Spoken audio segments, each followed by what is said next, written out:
उपस्थित मीडिया बंधुओं, कल उत्तर प्रदेश में 16वीं विधानसभा आम चुनाव के नतीजे घोषित हो चुके हैं और ये नतीजे हमारी पार्टी के अनुकूल न आने के कारण आज मैंने विधानसभा भंग करने के सिफारिश करने के साथ साथ अपने मुख्यमंत्री के पद से भी इस्तीफा महामहिम श्री राजपाल जी को सौंप दिया है। हालांकि मेरी इस सरकार के बारे में वैसे आप लोगों को ये भी मालूम है, जो मेरी अब तक सरकार चली है, तो इस सरकार के बारे में वैसे आप लोगों को ये भी मालूम है कि मैंने सन 2007 में हर स्तर पर कितने ज्यादा खराब हालातों में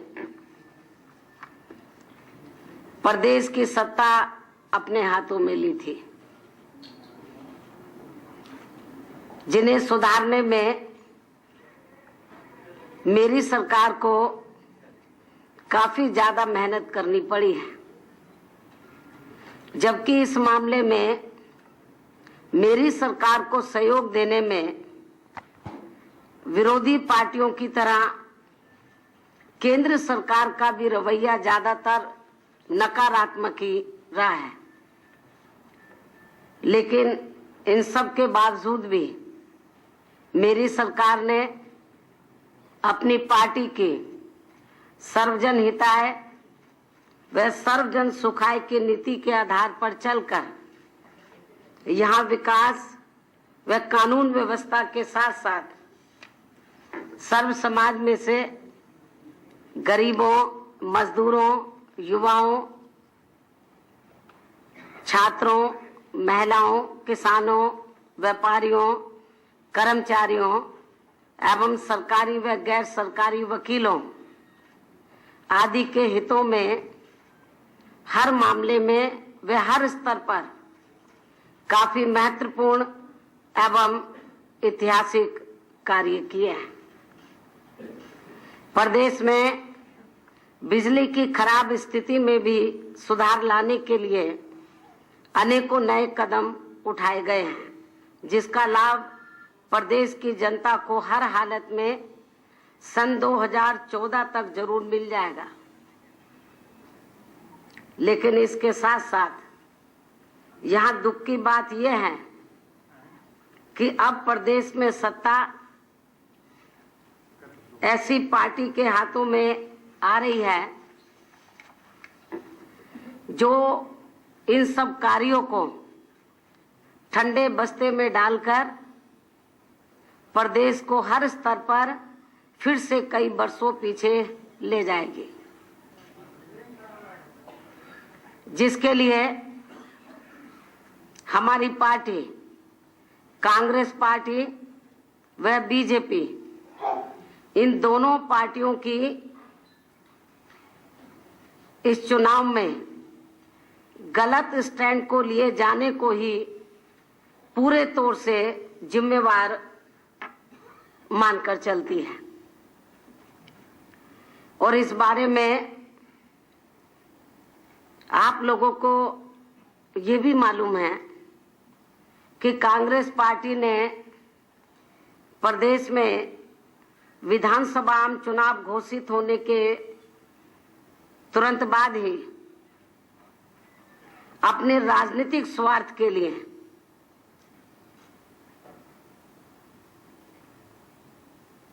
जब मुस्लिम समाज के पिछड़े हुए लोगों को ओबीसी के कोटे में से आरक्षण देने की बात कही, तो तब उसका बीजेपी ने काफी डटकर विरोध किया था। इतना ही नहीं बल्कि इस मुद्दे की आड़ में बीजेपी ने भी अपने राजनीतिक स्वार्थ के लिए प्रदेश में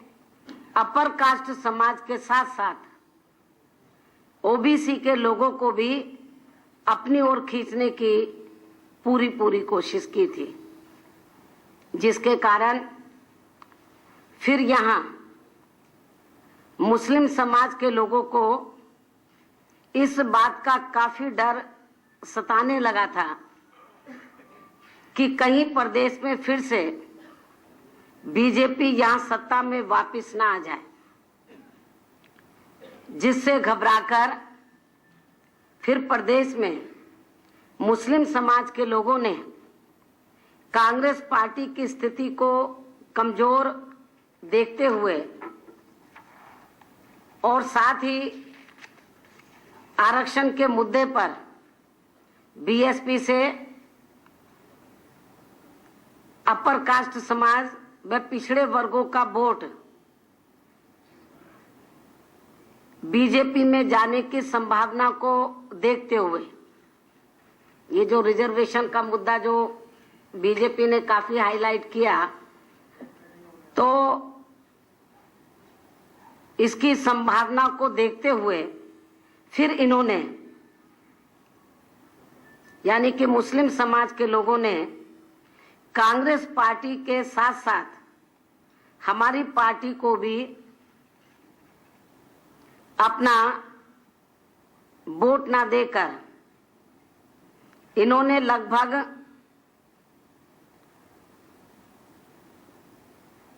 70% एक तरफा अपना वोट सपा के उम्मीदवारों को ही ट्रांसफर कर दिया।